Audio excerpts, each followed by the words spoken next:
Hello and welcome to today's webinar with Dragon Argent. Dragon Argent are a team of lawyers, accountants and consultants, and they are also proud sponsors of Stakeholderz. This webinar forms part of our growing online library, which can be found on the Go to Stage website platform. You'll find a link in the email following today's event. You may have joined this webinar listening using your computer's speaker system by default. If you would prefer to use your phone, just select phone call in the audio pane and the dial-in information will be displayed. I'm sure many of you have specific questions relevant to the situation you now find yourself, your team and business in, and you will have the opportunity to submit questions to today's guests by typing them into the questions pane of the control panel. You may send in your questions at any time during the presentation. We will collect these and address them either during or after the Q&A session. Any pre-submitted questions will also be addressed. It is my pleasure to introduce you to the person who is putting the questions to the Dragon Argent team, Dermot Hill, Director of Stakeholderz. Good morning, everybody. What a wonderful morning it is in very strained and rather difficult circumstances for so many of us. But I think you're about to be treated to an hour's worth of amazing input, driven, of course, mostly by the questions that have been raised throughout the webinar, and also one or two that we've prepared for you earlier. So I'd like to tell you a little bit about Stakeholderz. We raise equity funding for ventures, technology ventures in the range of 300,000 to $1 million. We are different in so much that we focus very much on the senior executive talent part of building ventures as well, and we've got a pedigree linked to 18 years of doing that and doing that internationally. So without any further ado, I'd like to introduce James Phipson and Christine Slavin and thank them for joining us today. And perhaps you'd just step in now, each of you, and explain who you are and what you do at Dragon Argent before we move on to the questions. James, perhaps you'd lead off. Thanks, Dermot. So I'm James Phipson. Just I should explain, we carefully measured ourselves out this morning to observe social distancing, so please don't worry about us at this end. I'm James Phipson. I'm the founder and managing director of Dragon Argent. I've always been an entrepreneur all my life, and I got more and more frustrated with the professional services on offer. There was a yawning chasm between their understanding of our problems and our requirements and their ability to deliver. They were very, very risk aware. I, by definition, am trying to take a risk, and many professionals are indeed risk averse. And I felt that I wanted to meet professionals that understood risk and wanted to take it with me. And so I started hiring the good ones, and I stopped being an entrepreneur and ended up owning a professional services company. So our approach is hopefully much more holistic than a usual law firm or employment advisor.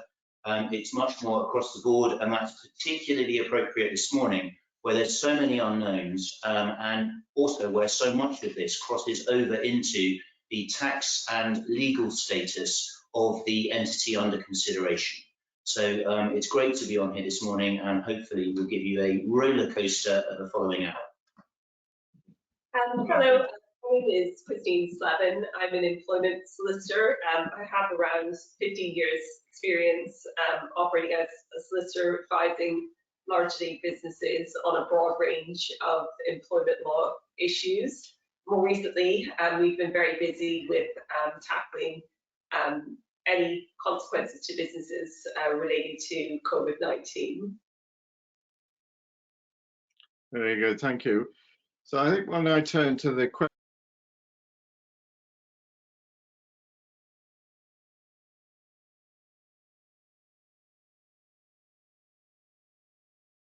which I know are on their way. There we go.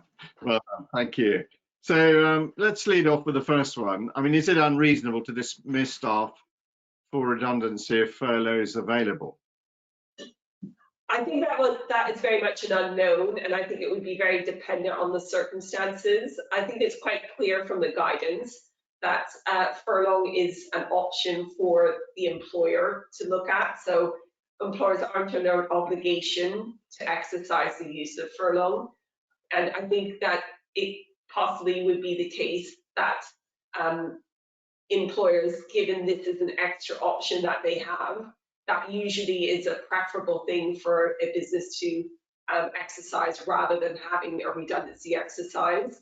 But I think it's very much an unknown as to whether the fairness of a dismissal would be affected by the fact that the employer chose not to exercise putting an employee on furlough.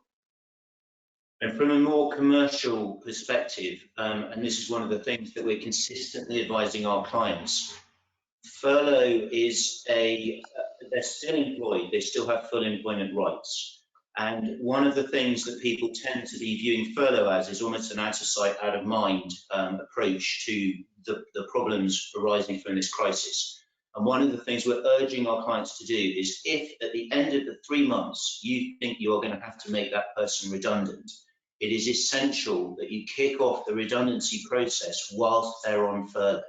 Otherwise, you're going to find them coming off furlough, or the furlough period finishing in 3 months' time. They will have accrued holiday during that period. And even if you act very quickly to make them redundant at the end of the furlough period, you will have at the very least their contractual notice during which they will be entitled to full pay. So don't view the furlough period as simply putting matters on pause or out of sight, out of mind. View it as a normal employment period during which, if you think you're going to have a cash crunch at the end, you should be going through the preparations to make them redundant at the end of it. Okay, well, that's very useful. Thank you both. So what if the staff on furlough leave and take another job? There was guidance issued over the weekend from the government on this, which essentially said you can have an individual who gains alternative employment, but given the employment relationship is still continuing with their employer, I think that the individual who does take secondary employment would need to have the permission of their employer to do so. So the normal contractual relationship would still be enforced, and the normal rules would apply for someone who takes secondary employment. And our advice would be, when you put them on furlough, you should be making it clear what their obligations are to you during the furlough period. We also think that whether you want to make them redundant, whether you hope that they will come back at the end of the lockdown when the furlough scheme expires, as we hope it all will, you want to remember that this is your most important asset, or one of your most important assets, who is sitting at home on furlough. So we would advise regular contact, maybe a weekly conference call with all your staff on furlough, keeping them up to date, checking on their welfare. You still have obligations to these people, you still have a duty of care on them.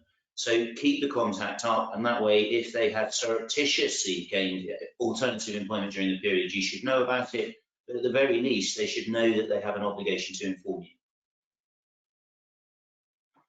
you. Okay, so there's quite a lot to bear in mind in all of this, I can see. What about then, can an employee be forced to take furlough? And I've actually got one question that's come in where there's a sort of halfway house being proposed. If I can just read it out to you. So if most employees are furloughed, is it possible to allow 2 or 3 people to volunteer for, say, a day or 2 each, so as not to breach in total the 80%? So example, rather than have one person employed for 80% of the time, can I have 4 staff working for 1 day each? So is there that flexibility in the whole furlough proposal? There isn't. So furlough needs to be for a minimum of a 3-week period. So you could, in theory, rotate furlough between staff as long as they're on 3 weeks of furlough, and then they come off furlough and work. But you can't have 1 day you're furloughed, the other day you aren't. That wouldn't be allowed. So you wouldn't be eligible to get a grant for that particular individual's wages. So it sounds to me it's got to be for a period of time rather than alternate days. Exactly, yeah. So 3 solid weeks is a minimum.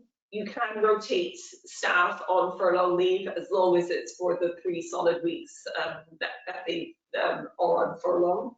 So if I get it right, with the example you've been given, if you have 5 staff, of which you probably only need one person to be working at any one time, you should be rotating them all through furlough on 3-week rotations. Right. So that 3-week period then is critical, and actually I can see that if it really protracts out a long way from today as being really very useful while being able to keep in contact with your staff. Sure. Most of them, of course, James, was one of your points earlier. So Yeah. could be useful, I think. It also makes it easier from a selection perspective. So if you have 5 people doing the same job and you only need one person, it means there's no suggestion of favoritism in terms of which individuals are furloughed. It could make it easier for an employer if it's just rotated. I think one of the key misunderstandings about furlough that has arisen from this whole crisis is that it's almost a separate legal status for the employee. It is not. They remain a full employee. They have full entitlement to employment rights. They accrue holiday. And that's a key thing to remember. They're accruing holiday over those 3 months. So it's very important to remember that you have this duty of care, that you need to treat them as if they were sitting in that desk. The only difference furlough makes is that government is enabling you to send them home, and it is paying the costs up to a limit of them doing so. Very interesting. Christine, can I just come back to you on a point about showing favoritism, because obviously some jobs are more essential and they have a much more front of house facing requirement. Sure. So how on earth reconcile commercial necessity and maybe seniority with favoritism? I mean, how on earth? I think that an employer would have to deal with this similar to how they would select in a redundancy exercise. So if you have a job which is unique, so if you have one individual doing one job and that's not comparable to anyone else, that is slightly easier, because if that happens to be the job where the lack of work falls, that is why you're looking at that particular individual in terms of furloughing them. I think if you have the situation of 5 people and only needing one person, so if they're all doing the same job, they're all employed in the same role, I think that usually as an employer, you probably go down the route of seeing if you had any volunteers. So I think you'd see if there was anyone who maybe for their own personal reasons, it might suit them to have a period of furlough leave. And I think that would be the way of tackling it in the first instance. Then having enough volunteers, I think then as an employer, you'd need to have why this person, why not someone else? So you need to have a selection exercise similar to how you'd have in a redundancy process. A lot of it also depends on your business. If you run a pub, there's, of course, all of your staff are going to be placed on furlough if appropriate. If on the other hand, you run a business where things are still ticking away, your staff are perfectly able to work from home, that's when you need to run a selection process and justify why you're placing particular members of staff on furlough and not others. And I mean, I see it from the other side as well, because I think there's an awful lot of goodwill in workforces right now, because people that come to work are a bit worried about the future of their job. So how can I help my company, my business, my job see through to the other side? And I think that by working in a collaborative way, I think companies actually can build on that goodwill, can capitalize on it clearly, and actually offer back to the right people in the business the proper furlough arrangements. Do you want to comment on that? I would only say so often errors, particularly around employment, where people fall out, come from poor communication. Everybody understands the problems that every business is facing right now. This is the fastest structural shift most of us have had to make in ever, and we've had to do it overnight. A sizable part of the economy is literally mothballed. Everybody understands. If it is communicated in that tenor, if it is done in a thoughtful and personable way, our experience is that you will have incredibly supportive staff who frankly are grateful that they still have money coming in at the end of each month. If it's communicated in the wrong way, you're going to have some very upset human beings, and that upset will rapidly move to anger. So it's all about being as thoughtful as you can. We know that's difficult at this time, but being as thoughtful, and it's the communication and then the follow-up, the aftercare and the ongoing communication.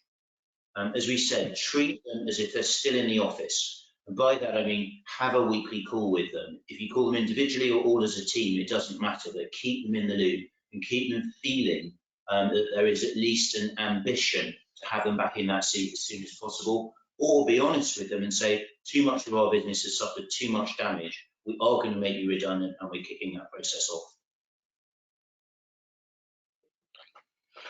So, I mean, I think we've probably done questions 3 and 4 and 5. Would you both agree with that? Yes.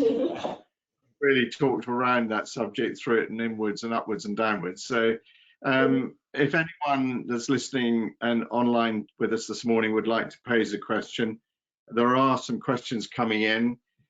If we don't get a chance to actually answer them on air, we will come back to you after the event with the answers we would have given on air. So do keep your questions coming in, please. So on then to question 6. I mean, how will 80% be calculated for those with irregular hours? So if you have a member of staff who has less than 12 months service, so if they've qualified for the furlough and have less than 12 months service, 80% is based on the average of the work that they've done so far. If you have someone who has over 12 months service, they have a choice. So they either go for the month previous, so the equivalent month a year hence, that's one option, or the other option is the average monthly earnings for the 2019-2020 tax year. So it looks as if for that particular individual who has over 12 months service and has irregular hours, they can choose one of those 2 options, whichever presumably is going to be more beneficial to them. Okay, that's really good. And I think that clearly answers it, but I have got a supplementary question, which is very much in the same vein. If we tackle that one, and then we'll have nailed that one, I think. So I've got a question here, and the example just provided, we were talking a few minutes ago about it. If a member of staff is on furlough for 3 weeks, is this 3 weeks eligible for the full 2,500 monthly allowance? And would normal salary be paid for the other week? Over to you, Christine. So if the person has 3 weeks of furlough and then comes back into work, for that week of work, they would get their normal salary for that week, and then you claim prorated for the 3 week of furlough. So you get 3 week at 80% or up to the capped amounts. Okay, so if they're furloughed, it's back to you, James. Pro rata for the 3 weeks of the capped amount of monthly furlough, and then they would go back onto their normal pay for the week where they return to work. Okay, and that presupposes that there is this 3 weeks. I mean, it might be that they're on furlough indefinitely until further notice, and therefore they're out of business. And therefore we've been talking about keeping them engaged and keeping them in contact, obviously, with what's going on in the company. Yeah. Does that mean the time that they're doing that, or should they be paid a salary, or is that part of the furlough deal? Can you repeat that question, sorry? Basically, if they're actually on furlough indefinitely, and they are coming back to get involved with the company through a webinar, say, is that piece of time chargeable as salary, or is that within the furlough deal? So if the person comes back and does work, so for example, does a webinar, that would disentitle them to being on furlough leave. So that's one of the things about putting an individual on furlough, is the requirement that they don't do any work during that period of time, apart from training. And just to keeping in touch with them is not making them work. So ringing them up saying, are you okay? How are you feeling? You know, are you coping? Is absolutely fine. There is no suggestion that that crossed over to work. If you ring them up and say, I want you to present this webinar, or I want you to do X, that very clearly is work. And I don't think the line is too difficult to work out. Yeah, no, very good. And I think it's back to your point that you made earlier, duty of care. If an employer is actually keeping in touch with their workforce just to make sure that they're all right and briefed up, that seems to be. Yeah, I can't stress that enough. Most of our clients are entrepreneurs or very rapidly growing SMEs, and they are all time poor. It's a great yardstick. If you can't find the time or don't think it's an effective use of your time to keep in touch with members of staff on furlough, clearly you should be considering redundancy. So it's a good way to direct your efforts and work out who is vital, what status they should be on, and just being rigorous about investing this time in your employees. Okay, well, that's very good. Well, thank you both. Shall we move on then? I mean, does holiday continue to accrue during furlough? Yes, so the employment relationship is continuing, so statutory minimum holiday is still accruing. You can theoretically have a contractual arrangement for contractual holidays, but definitely the statutory minimum holiday entitlements is still accruing. But just remember that dependent on their employment contract, most employment contracts permit the employer to direct time when holiday should or could be taken. And therefore it is entirely appropriate for you to say, you will accrue this many days whilst you are on furlough, you will take it. And that would obviously be paid for within the furlough arrangement because that's what's paying their contractual salary at the time. And we would highly recommend that because, again, going right back to what I said at the start, if you get to the end of this 3 months and suddenly decide and haven't given it any thought and think this position is now redundant, you will have to start that process off, you will have to pay contractual notice, and you will have to pay any holiday they've accrued in the meantime. And particularly if they extend the furlough period and we end up with this, with maybe not just 3 months, but 6 months, you're looking at up to half a year's holiday for them, plus their contractual notice, plus whatever time it takes you to go and put the redundancy program into operation. So you could trigger a significant liability just at the point where your business is at its weakest, which could be 6 months into this shutdown, and then you start offloading staff. So it's vital that you're consistently looking at them and using the furlough scheme to kick off this process if that's what you need to do.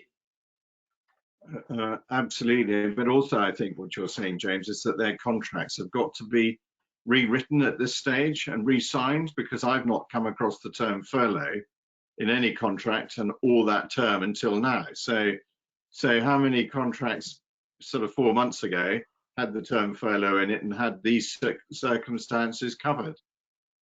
very. Is that outside manufacturing, it was very unusual to have any layoff provision. So effectively what you're doing when you're putting an individual on furlough leave is you're agreeing with them a contractual variation. So you have to consult with your employees about what you're proposing. They do have to agree to being placed on furlough with their employers. And if you're paying them in line with the grant, so if you're paying them 80% of their salary rather than 100% of their salary, they also have to agree that they're going to be authorizing that deduction to be taken from their wages. So before they go off furlough, they have to have signed an agreement? Exactly. So they do need to confirm that they're in agreement to this and that they're agreeing to changes in their contract. Yeah, that is absolutely crucial. You cannot just throw somebody onto furlough. And it's going back to what Christine was saying earlier on about you should treat this almost like the redundancy process, where you select who's going to be subject to it, why, and then approach them accordingly. You can't just decide that somebody will be moved to furlough. So there's a process you have to go through and a signature that you have to get. Yeah, for most individuals, it's a good deal because if you have a situation where the business doesn't have any work for them, that on the face of it is a redundancy scenario. So for most people, having a furlough is a much better offering than potentially facing redundancy. So you'll find for the vast majority of employees, they're going to agree the furlough arrangement because the alternative for them isn't very favourable. So unless you're dealing with somebody who's particularly militant, I'd be very surprised if the business got a no from an individual if they're given the proposal of being put on furlough leave. Okay, well, very good. Thank you. I'm going to go to the screen now and take one of the those online with us this morning's questions. So they would like to ask about staff paid over 30,000 on 3-month notice, most under 2-year continuous employment. In a cooperative case, the individual may be willing to take the capped amount for the furlough and essentially capped paid leave. So for others under their employment contract, they are back or their employment ends. So, I mean, that might be a complicated question for you, and you may choose to answer that offline, but it gives you some idea at least of how some of our attendees this morning are thinking. Do you want to comment on that? So I think if you're saying to your member of staff, you're having a redundancy exercise, you go through the motions of making an individual redundant. I think if you think about it from a contractual bargaining position, if what you're saying to them is that here's your notice, but you're attempting to reclaim 80% through furlough, I think you find that the individual who is out of a job in any event, they're unlikely to agree to the deduction from their wages, because why would they in that circumstance? Yeah, no, absolutely. So, I mean, isn't there quite a large amount of common sense that you're applying here, Christine? I think it's great stuff. But if you're empathetic to the person that you're dealing with, and you apply some common sense, and probably a quick call to you in the background, by the way, it does seem to fit with the pattern. You know, there is some logic to it. Would you agree with that? Is it a little bit more of a minefield than I'm picking up on? I think we don't want to be overly cautious about this. It is not the same employment minefield as a significant redundancy exercise, for example, but it does need to be nuanced, it needs to be messaged, and it needs to be communicated properly. It's not the sort of immediate understanding of this, that this is a new sort of employment status, a bucket that you can just throw employees in and suddenly the government will pay a proportion of their wages. It is a variation to their contract, they need to consent to it. You do have a massive stick as an employer that your other option might be redundancy or even indeed to close the business. So you have an enormous stick. This is a better solution than having no income and no job at all, but it does need to be done properly, and it does need to be done with some caution. Yeah, okay, and of course, as we talked about earlier, with the signature on a piece of paper from the employee as well. Yeah. Yeah. So, I mean, I think there are lots of questions coming. We're going to have to come back to many people, I think, after this session online. But just so that we keep the pace up on our questions as published, can an employee on long-term sick announce that they are ending their sick leave in favour of furlough leave? Potentially. So whether an individual is sick or not sick, that's a medical question. So I think if you have the individual who says that they are no longer sick, they're no longer covered by a fit note, yes, there would be no reason in principle why that person wouldn't be placed on furlough leave if that's the same thing that's happening to other individuals in the organisation. I think there probably is an incentive for someone who maybe is receiving statutory sick pay payments to receive furlough payments, because that's a lot more money compared to what you get as a sick individual. So I think in principle, there would be no reason why an individual couldn't do that. It would just be a question of whether they are genuinely ill or not, which is a medical question. So, on a more practical perspective, I think it's very important, especially considering that I'd imagine the majority of people listening to this are employers or entrepreneurs to some degree, not to game this system. So if somebody is genuinely sick, then they should be on sick pay. The reason you shouldn't game this for your own advantage or for the employees is because, as many of you will already know, if you try to do something that isn't correct and you subsequently have a dispute, it will come back and bite you. So use this legitimately, use it in the way the government intended. Try and avoid using it to be beneficial to people that shouldn't be entitled to this status, or to game it to avoid you having to pay somebody where otherwise you would be obliged to do so. No, very good. That's very succinct. Brilliant. Can we have the key piece of advice is, and always think, if I'm in a tribunal, or worse, if the press turned up on my front door, does this pass the smell test? And just use that yardstick, because it will reap dividends. Yeah, I love that very practical piece of advice. Thank you. Moving on then, can an employee on family-friendly leave, such as maternity leave or adoption leave, cut this short in favour of being placed on furlough? And I have a feeling I'm resorting back to the previous question here. What are your comments? Similar principles. So ordinarily, if someone is on maternity leave or adoption leave, they have to give 8 weeks notice. If they want to bring that leave to an end earlier than it should have been. So an employer can opt, if they want, to agree that they are going to waive that 8-week notice period, completely up to the employer.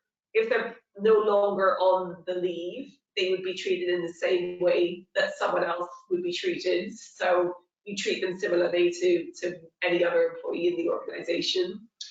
There are, I think, again, going slightly back to my last comments about gaming the system, and that applies just as much to the employee as it applies to the employer. I think the key thing to remember is that furlough is about pay, it's not about employment rights. So in any conversation with any member of staff, also ultimately, if somebody on maternity leave comes back and says, right, I want to come back to work effectively and I want to be placed on furlough, what they're actually saying is, I want to come back to work. I want to waive my maternity status and I want to return to work. They're subsequently asking, and I would like to be placed on furlough as the method of paying me once I return to work. And again, it needs to be an honest conversation. Somebody on maternity leave that comes back to work by leaving maternity leave is waiving some of the protections that come with that. But for most of our audience today, the key thing to think of is that furlough, you need to think of it as them coming back to work.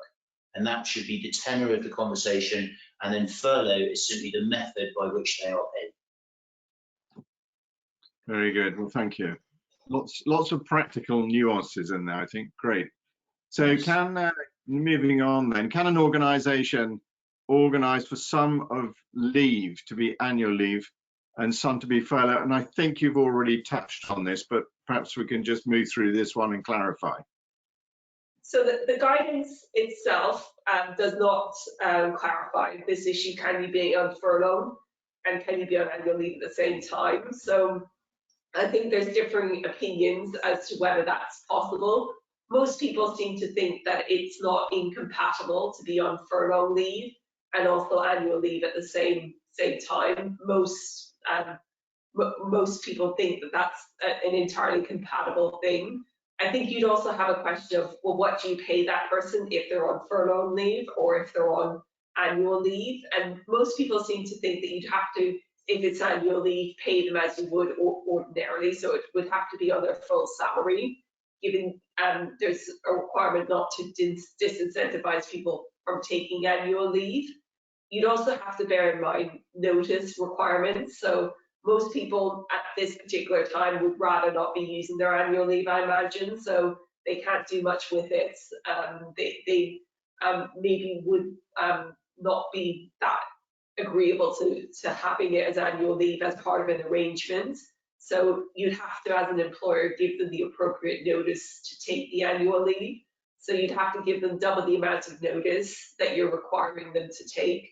So if it was a 3-week period and you wanted them to take 1 week of that as annual leave, you'd have to give the first 2 weeks of the furlough leave as a notice, and then the final week is the annual leave week. So you're saying, sorry, James. It is possible, but again, it needs to be done carefully. Yes, okay. No, that's very useful. Thank you. And it does seem to me there are 1 or 2 regulations that do apply to furlough that you do need to consult your professional advisor on, Yeah. because where we're talking about a lot of common sense and logic and making sure that you're always the right side of good, there are some details which, if you're not aware of and don't check on, that will catch you out. And so, I mean, that's a sort of an interim summary from me. And if you think I'm wildly wrong in what I've just said, challenge me. But you know, it seems to be coming together for me. There are a lot more questions coming in. I can tell you the heat on my screen with those questions arriving is intense. But I will try and take 1 or 2 more of them before we close. Just moving on then. So can employers give notice of redundancy during a period of furlough leave, and can the notice under the employee's contract be funded through the government? And I think we sort of touched on this, but maybe we can just put some black and white into this one. Yeah. So the guidance makes it very clear that an employer isn't prohibited from giving notice to a member of staff whilst the furlough is continuing. I think what you probably have a question about is what happens with the notice. So I think that because if you're paying 80% or up to the capped amount, for a lot of members of staff, that's going to involve having a deduction made from their wages.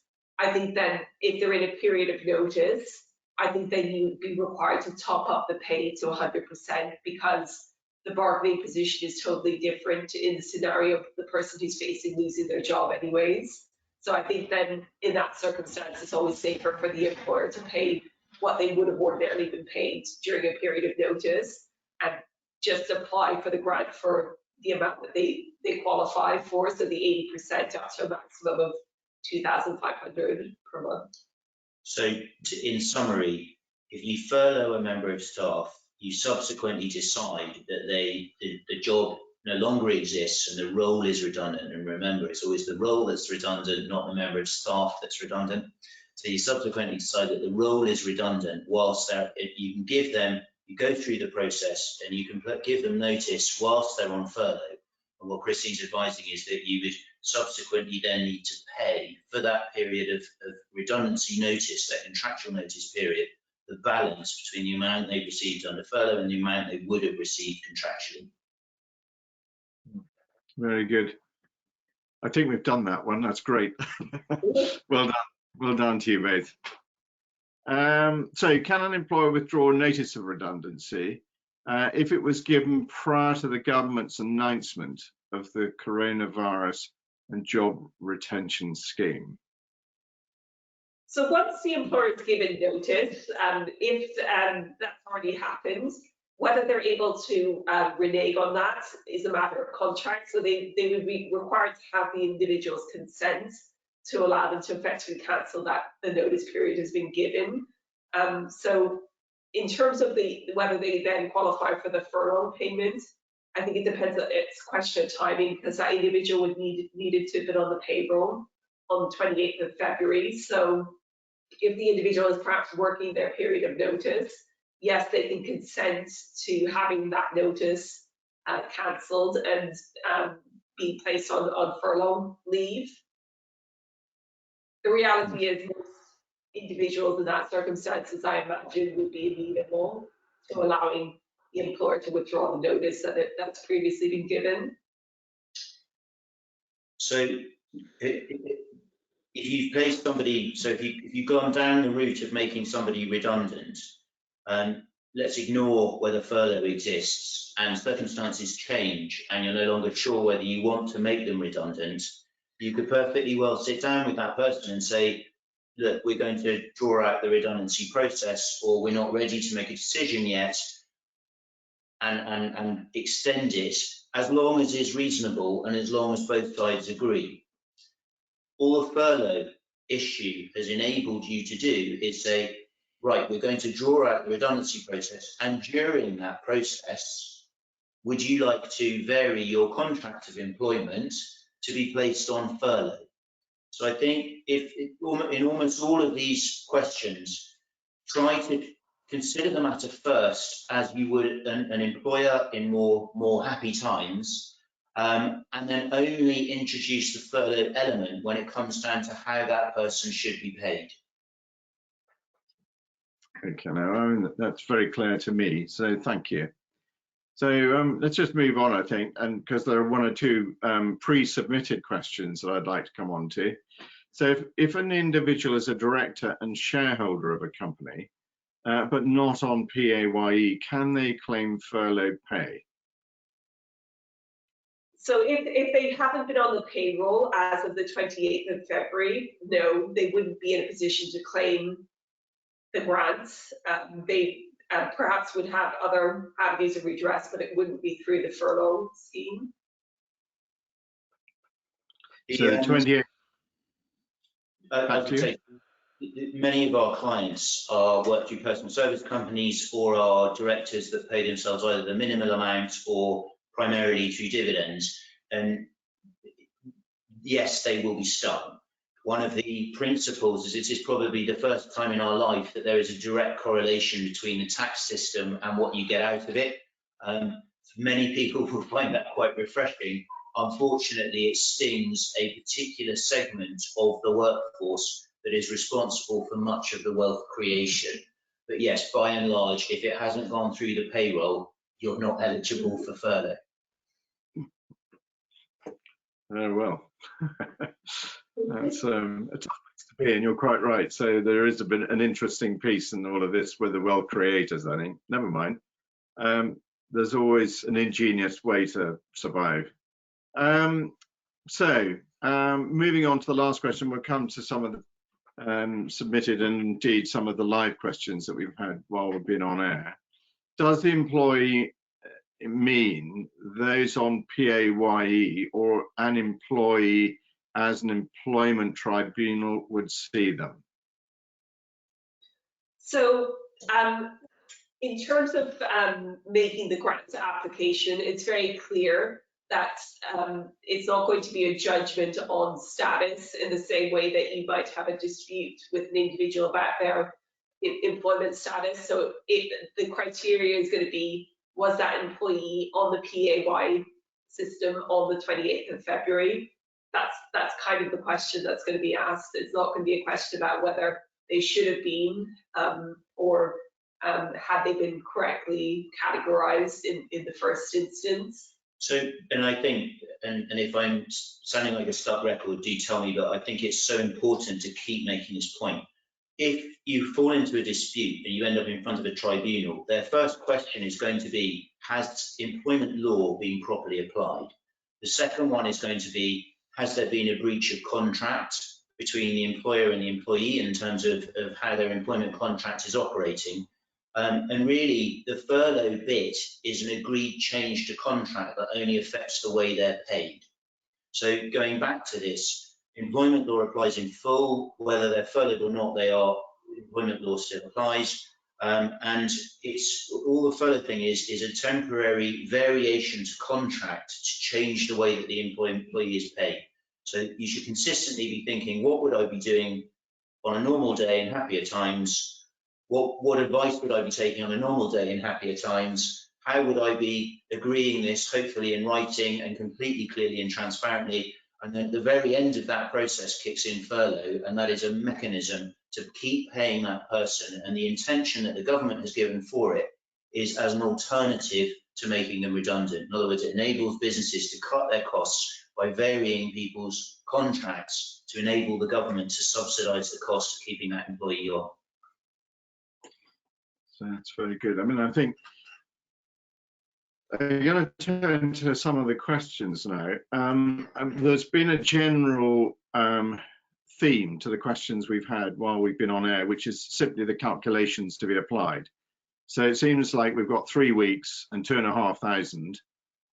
So what does that amount to if they're working 3 weeks? Should they, and how do they apply the formula to get to what they should be paying or be paid?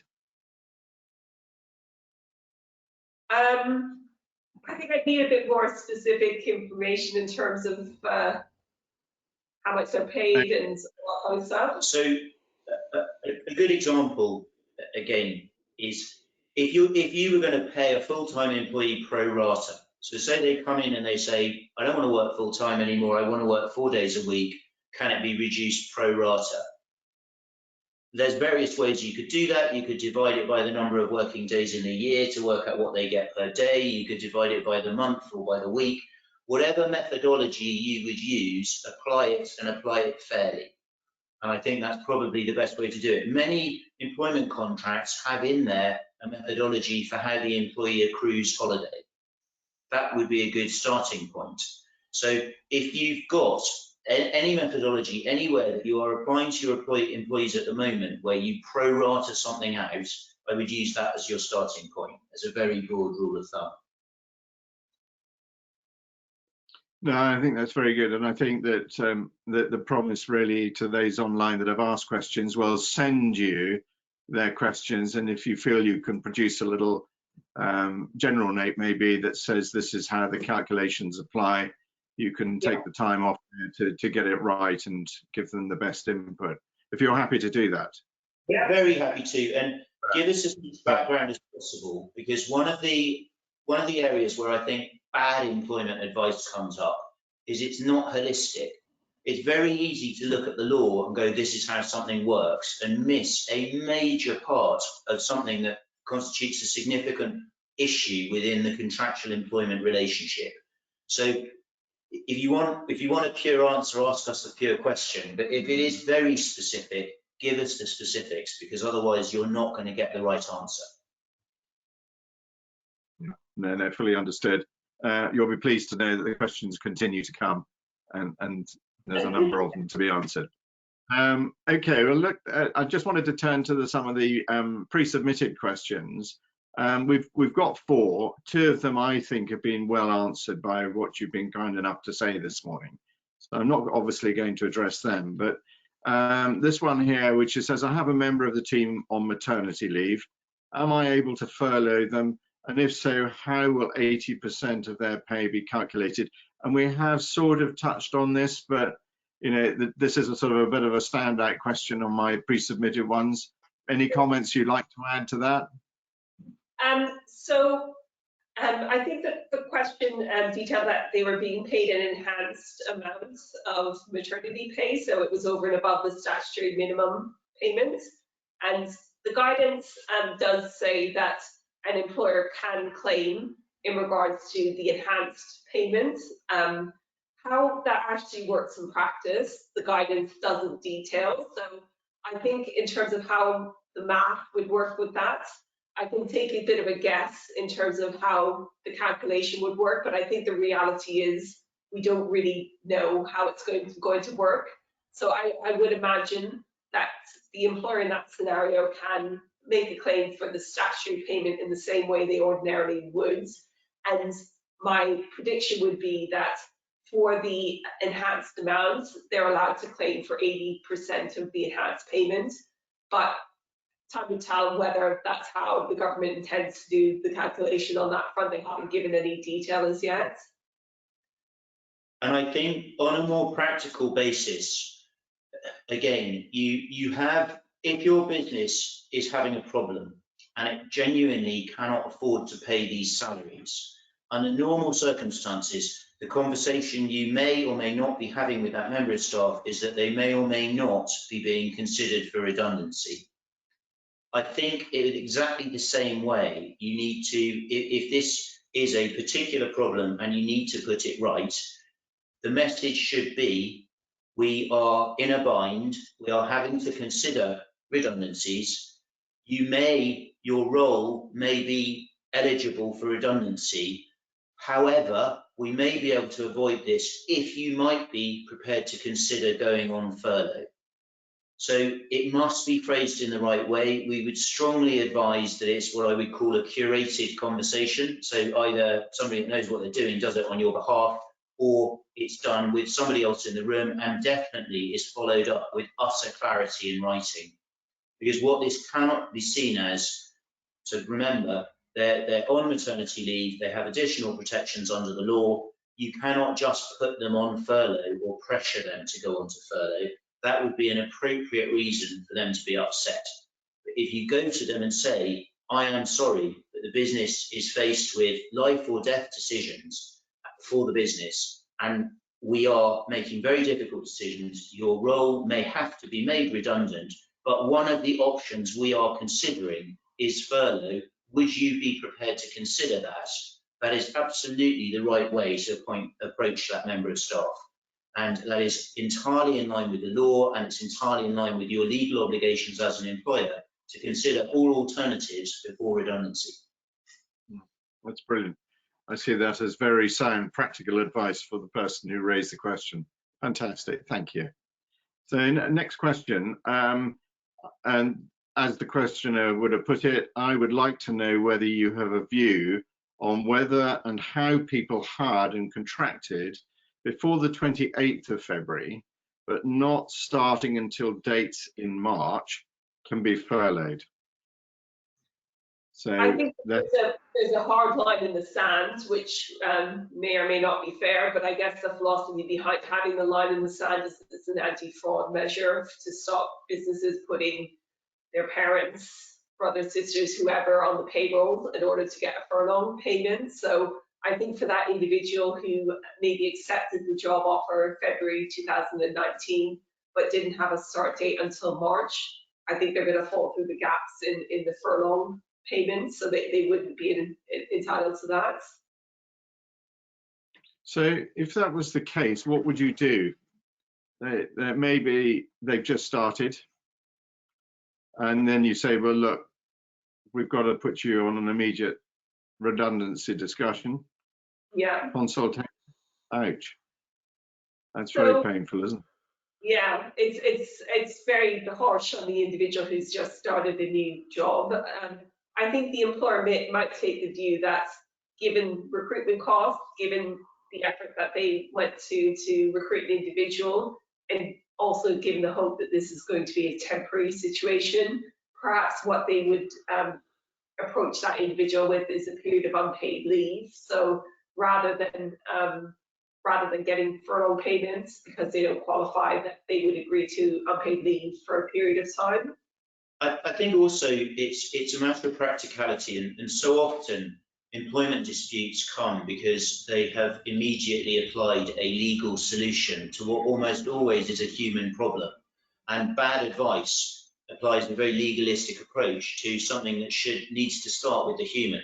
So if you're a pub and you've just employed a barman, clearly there is no role, and if you employed them after the cut-off, the answer probably is, I'm really sorry, you're on probation, we're applying, we're giving you your notice, sorry. If on the other hand, you've just recruited a top salesperson who, I don't know, is on 40 or 50,000 pounds a year, and you desperately want to keep them, you need to have a conversation with them. You need to say, look, there's various options available to us. You could take unpaid leave, you can offer them holiday in advance. There's all sorts of things you can discuss, and again, it may need to be a curated conversation. If you're worried it may turn hostile, that's when you should be contacting us. It may even be that we can have the conversation for you, but you should always start out with the practical. Is there a job? Is there a job to be done? In other words, is this really a redundancy situation? And if you really want to keep that person on and you see a use for them and a role for them and a value for them after the 3 months, talk to them, explain what the problem is, and try and identify a way through it together. It won't be an easy conversation, but it's an awful lot easier than getting it wrong.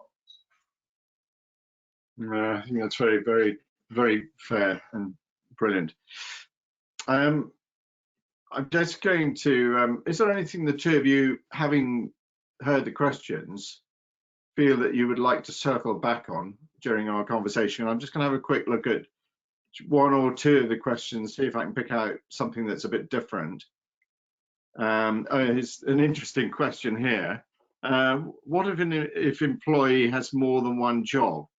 Can they be furloughed by their employers whilst continuing with the other job as normal? Interesting. Yeah, the quick answer to that one is yes. So that's perfectly possible that an individual can be furloughed for one job and continue working in their second job. And anticipating the follow-up to that, remember, it's a variation to their contract. So to stop people getting furloughed and immediately finding a second job, one would assume that if they were doing the two jobs, they weren't doing them both full time. One would therefore assume that their contractual agreements with both employers reflected that, and one would therefore assume that the variance to contract that allows them to be paid furlough in one of the roles also reflects that. Very interesting. Very interesting. Well, that's good. I mean, couldn't be clearer than that. On my side, one point to make on this. Remember, I said before about the smell test, and imagine that a journalist or somebody's going to turn up on your door. I think there are people gaming this, and there are people going through all sorts of contractual contortions to try and get people onto furlough. All I would say is, imagine that you fall out with this person and end up in a tribunal with them, that somebody calls HMRC, or that it arises in some other forum, and just bear that in mind before you go through these contortions. Because if you think about it in the cold, cool light of, is this worth doing? Most of the time it's not. Very, very interesting. Again, you seem to be, James, applying some solid sound logic, cold light of day logic, and it seems to work. It seems to come back every time loud and clear that, if you're fair and you're sensible and you respect the law and so on, well, it's a great program. It's a start. It's a contribution. Actually, for many, it's a very big contribution. And therefore, we should be grateful that it's in place, and we should work it in the very best way we can all benefit from over time. And of course, none of us know how long it's going to go on for either, which is a bit of a factor. So I think, yeah, it's great how it's sort of your sort of messages are very strong about, be straight and fair. Thank you. And the one thing that we don't want to be is naive. There are going to be some people that are going to be very upset and very angry about this. There are going to be some people that are going to lose a lot of, they're going to lose money, they're going to lose self-esteem, and they're going to have a lot of time to dwell on this and get cross about it. We clearly don't think that if you are open, honest and reasonable with every employee will be open, honest and reasonable with you. And that's why it's so important that you do this properly, by doing this in a very procedural way, but also by doing this in a way that takes account of the human interests involved. You can hopefully A, avert some of the problems that could fall out of this, B, cover yourself and protect yourself against subsequent issues, be they claims or HMRC or any of the other things that can arise from this. But most importantly, it just is, by doing this, you protect your business. And that's what the whole scheme is all about. It's protecting you at a time of extraordinary trial. And that's the spirit in which you need to approach this. Perfect. I think that's a great place to bring this webinar to a close. We've just 1 minute to go, so I think it's absolutely appropriate for me to say thank you to both. It's a brand new subject for so many, and I think you've tackled it in such a practical way that actually that subject, which is a bit daunting, a bit challenging, has actually been brought to life and simplified so much in this hour that we've had together. So thank you very much indeed. We we've got a few things to look forward to at Stakeholderz as we wind up. We've got 1 or 2 very interesting webinars coming up, so watch the space, look at your emails. It remains for me, therefore, to say thank you all for attending. By the way, the next webinar actually is on the 20th of April. It's with Andrew Gore, and it's about making corporate venturing strategic in turbulent times. And corporate venturing, for many of you that will know, I'm sure, but 1 or 2 of you that don't, actually is all about the corporate becoming the venture capitalist and wanting to get on and commercializing brand new ideas. Much of what we talked about this morning is very much playing through the corporate's agendas when they're building ventures. So it's been very relevant today. I'd like to therefore finish by saying thank you to our 2 panelists. Brilliant contribution. Great to be online and spend some time with you both this morning. Thank you.